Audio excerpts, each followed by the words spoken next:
Hello, അസ്സലാമു അലൈക്കും മക്കളെ, എന്തൊക്കെ വിശേഷം? അപ്പോൾ നമ്മളിന്ന് വന്നിരിക്കുന്നത് എന്താ വെച്ചാൽ ഒരു ബീഫ് ഫ്രൈ ഉണ്ടാക്കാനാണ് കേട്ടോ. അപ്പോൾ അതിന് നമ്മളൊരു കുക്കർ എടുത്ത് കുറച്ച് കറിവേപ്പില ഇട്ട് കൊടുത്ത്, കറിവേപ്പില എന്തായാലും തോനിട്ട് കൊടുത്താലും നല്ല ടേസ്റ്റ് ഉണ്ടാവും കേട്ടോ. അപ്പോൾ നമ്മൾ ബീഫൊക്കെ നല്ല കഴുകി വെള്ളം വാരാൻ വെച്ചിട്ടുണ്ട്. അതിന് കുക്കറിലേക്ക് ഇട്ട് കൊടുത്ത് അതിൻ്റെ മുന്നേ നമുക്കൊരു അരപ്പ് തയ്യാറാക്കണം കേട്ടോ. അരപ്പ് എന്താ വെച്ചാൽ ഒരു 10-20 ചെറിയ ഉള്ളി എടുക്കണം. പിന്നെ ഒരു കഷ്ണം ഇഞ്ചി, 2-4 ചുള വെളുത്തുള്ളി, ഒരു 3 സ്പൂണ് കുരുമുളക്, ഒരു 1.5 സ്പൂൺ പെരുംജീരകം, കറിവേപ്പില. ഇതൊക്കെ പാടെ കൂടിയിട്ട് നന്നായി അരച്ച പേസ്റ്റ് അത് കേട്ടോ. നന്നായി അരക്കുക തന്നെ വേണം. പിന്നെ നമ്മളിതിൽ വലിയ ഉള്ളിയൊന്നും ഇടൂല കേട്ടോ. അപ്പോൾ ഇതിന്ന് നമ്മളൊരു സ്പൂണ് മാറ്റി വെക്കണം. ലാസ്റ്റ് നമ്മൾക്ക് ബീഫൊക്കെ വെന്തതിൻ്റെ ശേഷം ഒന്ന് പിന്നെ താളിച്ചെടുക്കാനുള്ളതാണ് കേട്ടോ. അപ്പോൾ നമ്മൾ മാറ്റി വെക്കാം. ഇനി നമുക്ക് ഇതിലേക്ക് വേണ്ടത് ആവശ്യത്തിന് പൊടികൾ ഇട്ട് കൊടുക്കാം. മഞ്ഞൾപ്പൊടി, പിന്നെ നമുക്ക് 2 സ്പൂണ്, ഒരു കിലോ ബീഫാണ് ഇട്ടത്. അപ്പോൾ നമ്മൾ അതിനനുസരിച്ചുള്ള മസാലപ്പൊടി ഇട്ട് കൊടുക്കണം. 2 സ്പൂണ് മല്ലിപ്പൊടി, പിന്നെ നമ്മൾ എരിക്ക് വേണ്ടിയിട്ട് ഇതിൽ കാശ്മീർ ചില്ലി ഇട്ട് കൊടുക്കണം കേട്ടോ. കുരുമുളക് പൊടി ഇട്ട് കൊടുത്തിട്ടുണ്ട്. കുരുമുളക് നമ്മൾ അത് ഉള്ളിയൊക്കെ അരക്കുമ്പോൾ അരച്ചിട്ടുണ്ടല്ലോ, അപ്പോൾ എരിവ് അനുസരിച്ച് നിങ്ങൾ നോക്കിയിട്ട് ഇട്ട് കൊടുത്താൽ മതി. പിന്നെ ഇതിന് ഈ സ്പൂണിന് ഞാൻ 3 സ്പൂണ് കാശ്മീർ ചില്ലി ഇട്ട് കൊടുത്തിട്ടുണ്ട് കേട്ടോ. ഇനി നമുക്കിതിൽ ആവശ്യത്തിനുള്ള ഉപ്പ് ഇട്ട് കൊടുക്കാം. ഉപ്പ് ഇട്ട് കൊടുത്തതിന് ശേഷം നമുക്കൊന്നൊരു 1.5 സ്പൂണ് വെളിച്ചെണ്ണ ഒഴിച്ച് കൊടുക്കുക. വെളിച്ചെണ്ണ ഒഴിച്ചിട്ട് നമ്മൾ നന്നായിട്ട് ഇതൊന്ന് കുഴച്ചെടുക്കുക. അപ്പോൾ വെളിച്ചെണ്ണ കട്ടയാണ് കേട്ടോ. കട്ട പിന്നെ എന്താണ് തണുപ്പ് കാരണം കട്ട ഒഴിക്കുക വെളിച്ചെണ്ണയൊക്കെ കേട്ടോ. അപ്പോൾ ഞാൻ ഒരു കത്തി വെച്ചിട്ട് സ്പൂണ് ഈ പാത്രത്തിലേക്ക് കൊണ്ടുപോകില്ല, വലിയ ടിന്നാണ് ഇത് കേട്ടോ. അപ്പോൾ ഞാൻ കത്തി വെച്ചിട്ട് കത്തിയിട്ട് എടുത്തു. ഇനി നമ്മൾ ഈ വെളിച്ചെണ്ണയും കൂട്ടിയിട്ടാണ് നമ്മളിത് കുഴച്ച് വെക്കുന്നത് കേട്ടോ. കയ്യേറ്റ് തന്നെ നല്ല തിരുമ്പി വെച്ച് 2-3 മിനിറ്റ് ഇതൊന്ന് നല്ലോണം ഈ ബീഫിലേക്ക് ഈ മസാലയൊക്കെ നന്നായിട്ട് ഇറങ്ങുന്ന തരത്തിൽ നമ്മളിതൊന്ന് തിരുമ്പി കൊടുക്കണം കേട്ടോ. അപ്പോൾ ഇനി ഇതിൽ വെള്ളമൊന്നും ആവശ്യമില്ല. ഇത് തന്നെയാണ് ഈ അരപ്പിൽ കിടന്നിട്ടാണ് നമ്മളെ ബീഫ് വേവേണ്ടത് കേട്ടോ. 3 പീസിലാണ് ഞാൻ ഈ ബീഫ് പീസിലടിച്ചത് കേട്ടോ. അപ്പോൾ ഇനി കുറച്ച് കറിവേപ്പിലയും കൂടി നമുക്കതിലേക്ക് ഇട്ട് കൊടുക്കാം. കണ്ട, ഒട്ടും ഞാൻ വെള്ളം ഒഴിച്ചിട്ടില്ല കേട്ടോ. അപ്പോൾ നമ്മൾ 3 പീസിലായിട്ടുണ്ട്. നമ്മളെ ബീഫ് ഒന്ന് തുറന്ന് നോക്കാം നമുക്ക് കേട്ടോ. അപ്പോൾ ബീഫിൻ്റെ അവസ്ഥ ഇതാണ് കേട്ടോ. വെള്ളമൊക്കെ പാകത്തിന് ഇതിൽ തന്നെ വെള്ളം ഊറി വന്നിട്ടുണ്ട് കേട്ടോ. അപ്പോൾ ഇത് ഞാനിങ്ങനെ കയ്യേറ്റ് തൊട്ട് നോക്കുമ്പോൾ 3 പീസിലടിച്ചിട്ടുണ്ട് കേട്ടോ. അപ്പോൾ കയ്യേറ്റ് തൊട്ട് നോക്കുമ്പോൾ നന്നായിട്ട് വെന്തിട്ടുണ്ട്. അപ്പോൾ ഞാനിതിനെ മാറ്റി വെക്കാം. ഇനി നമുക്ക് ഇതിൽ താളിപ്പ് തയ്യാറാക്കണം. അതിനൊരു ചട്ടി വെച്ച് നമ്മൾ ഒരു കഷ്ണം ഇഞ്ചി, ഒരു 2-3 ചുള വെളുത്തുള്ളിയും ചെറുതായി നീളത്തിൽ കനം കുറഞ്ഞ് അരിഞ്ഞിട്ടുണ്ട് കേട്ടോ. അതും വെളിച്ചെണ്ണയിലേക്ക് ഇട്ട് കൊടുക്കാം. പിന്നെ നമുക്കിതിലേക്ക് ആവശ്യത്തിനുള്ള കറിവേപ്പില, പിന്നെ നമ്മൾ മാറ്റി വെച്ചിട്ടുണ്ടല്ലോ അരപ്പ്, ഫസ്റ്റ് നമ്മൾ അരച്ച് വെച്ച മസാലയുടെ ഡിഷിന് അത് ഇതിലേക്ക് ഒഴിച്ചെടുക്കുക. കുരുമുളകിൻ്റെ ഇതിൻ്റെ കേട്ടോ. അപ്പോൾ പിന്നെ കുറച്ച് കറിവേപ്പിലയും കൂടി, ഒരു ഉണക്കമുളക്, നിങ്ങളെ കയ്യിൽ തേങ്ങ കൊത്തുണ്ടെങ്കിൽ ഈ സമയത്ത് തേങ്ങ കൊത്ത് ഇട്ടിട്ട് ഇതിലൂടെ വറുത്തെടുക്കട്ടോ. എണ്ണ തോന ഒഴിക്കൊന്നുമുണ്ട്, ഇത്ര എണ്ണ മതി കേട്ടോ. അപ്പോൾ ഇത് അതിൻ്റെ പച്ചമണം പോയാൽ നമുക്ക് വേവിച്ച് വെച്ച ബീഫിനെ നമുക്ക് ഇതിലേക്ക് ഒരൊറ്റ ചങ്ങായിമാരെ ഇതിലേക്കൊന്ന് മറിച്ച് കൊടുക്കട്ടോ. ഇനി ഇതിൽ കിടന്നിട്ട് നമ്മൾ ബീഫ് ചെറിയ തീയിലേക്ക് ആക്കിയിട്ട് ഈ വെള്ളമൊക്കെ നന്നായിട്ടൊന്ന് വറ്റിച്ചെടുക്കണം കേട്ടോ. അപ്പോൾ ഒരു ടീസ്പൂൺ കൂടി വെളിച്ചെണ്ണ ഞാൻ ഇതിലേക്ക് ഒഴിച്ച് കൊടുത്തിട്ടുണ്ട് കേട്ടോ. നമ്മൾ ബീഫ് വെറുതെ കിട്ടാൻ വേണ്ടിയിട്ടാണ് നമ്മൾ ഈ എണ്ണ ഒഴിച്ച് കൊടുത്തത്. ഇങ്ങനെ കഴിക്കാൻ ചപ്പാത്തിക്കും ദോശക്കൊക്കെ ഇങ്ങനെ 2 മിനിറ്റ് ഒഴിച്ചെടുത്തിട്ട് ഇങ്ങനെ മതി. അല്ലെങ്കിൽ പിന്നെ വെറുതെ ഒഴിച്ച് ടോസ്റ്റ് പോലെ നമുക്ക് കഴിക്കട്ടോ ബീഫ്. ഇത് ഒരു 2-3-4 മിനിറ്റ് ഇങ്ങനെ ഞാൻ ചെറിയ തീയിൽ ഇളക്കിക്കൊണ്ടേ ഇരിക്കട്ടെ. അപ്പോൾ ഈ ലെവലിലേക്ക് എത്തിയിട്ടുണ്ട് കേട്ടോ.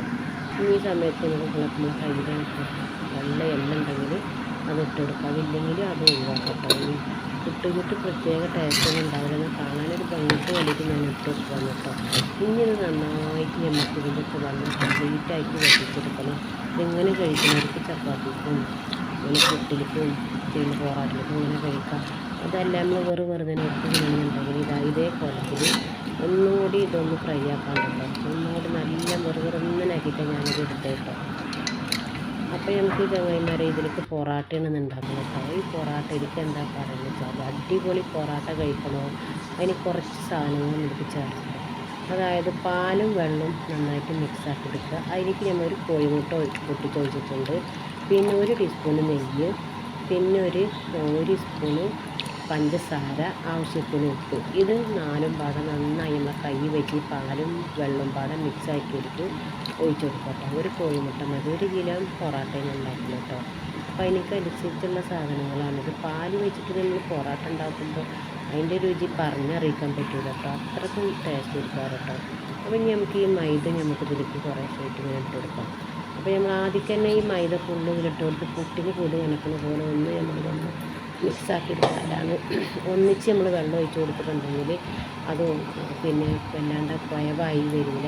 ഇതൊന്ന് പുട്ടിന് പൊടി നനക്കുന്ന പോലെ ഇങ്ങനെ ഇതാക്കിയെടുക്കുക. പൊറാട്ട പല രൂപത്തിലും ഉണ്ടാക്കാം.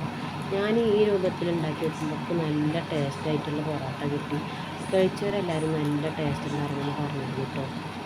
അപ്പോൾ എന്തായാലും എനിക്ക് വീസുന്നതും ബോളാക്കുന്ന വരക്കുള്ള വീഡിയോ ഒക്കെ എടുക്കാൻ പറ്റിയിട്ടുള്ളൂ. അപ്പോൾ എൻ്റെ ഫോണ് ഹാങ്ങായിട്ട് വീഡിയോ ഒന്നും എടുക്കാൻ പറ്റിയിട്ടില്ല കേട്ടോ. അപ്പോൾ ഇനി ചുടുന്നതും ഒക്കെ ഞാൻ ഈ വീഡിയോസ് പിന്നെ ഒരു ദിവസം കാണിച്ചു തരുന്നു. വീസുന്ന ഇത് വരക്കാണ് ഞാൻ ഇതുവരെ എടുത്തിട്ടുള്ളൂ. അപ്പോൾ ഇനി നമുക്കിതിലേക്ക് കുറച്ച് വെള്ളത്തിൻ്റെ കുറവും കൂടി ഉണ്ട്. 1/2 ഗ്ലാസ് വെള്ളം കൂടി ഇതിലേക്ക് ആവശ്യമുണ്ട് കേട്ടോ.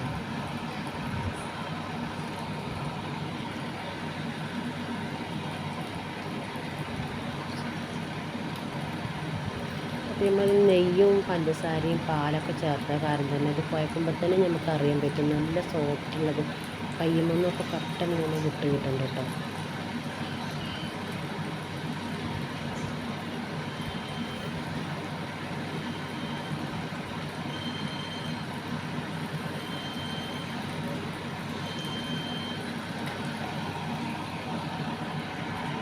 ഇനി 1/2 ഗ്ലാസ് വെള്ളം കൊടുക്കുമ്പോൾ കുറവുണ്ട്. 1/2 ഗ്ലാസ് വെള്ളം നമുക്ക് ഒഴിച്ച് നന്നായിട്ട് ഇതൊന്ന് സ്ലാബിൻ്റെ മുകളിലിട്ടിട്ട് ഒന്ന് കുഴച്ചെടുക്കാം.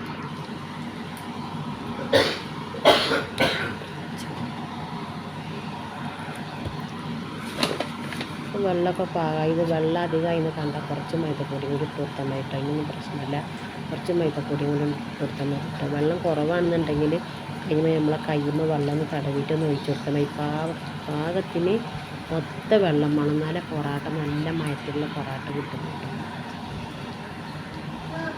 നന്നായിട്ട് ഇത് അങ്ങോട്ടും ഇങ്ങോട്ടും വലിച്ചിട്ട് നന്നായിട്ട് കുഴച്ചെടുക്കണം. അപ്പോൾ ഈ കുഴവിലാണ് നമ്മൾ പൊറാട്ട നല്ലൊരു മയം വരിക.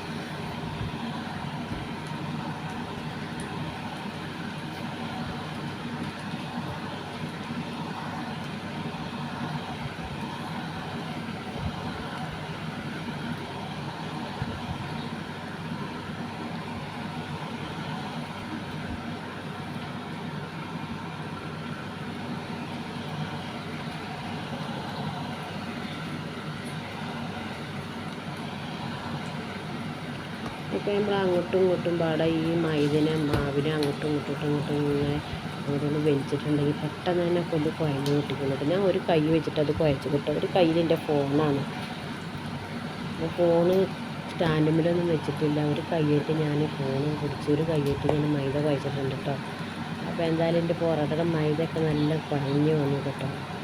ഇനി നമുക്കിതൊരു അരമണിക്കൂർ ഒന്ന് റെസ്റ്റ് ചെയ്യാം. നമുക്ക് കുറച്ച് എണ്ണ അതിൻ്റെ മുകളിൽ കൂടെ തേച്ച് കൊടുത്തിട്ട് ഒന്ന് റെസ്റ്റ് ചെയ്യാം.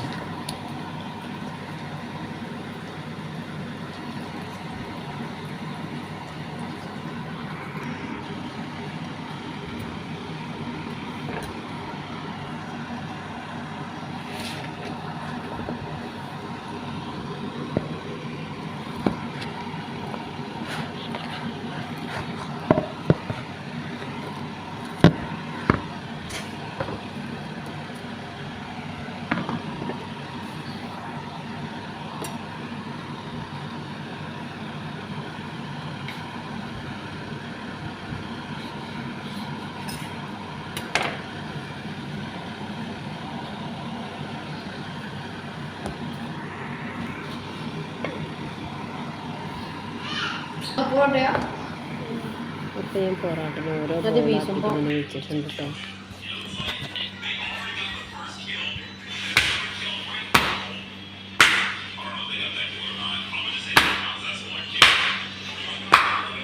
ഒരു കൈ ഫ്രണ്ടിലേക്ക് ഒരു കൈ ബാക്കിലേക്ക് ആയിട്ട് പൊറോട്ട വീശിയെടുക്കാം.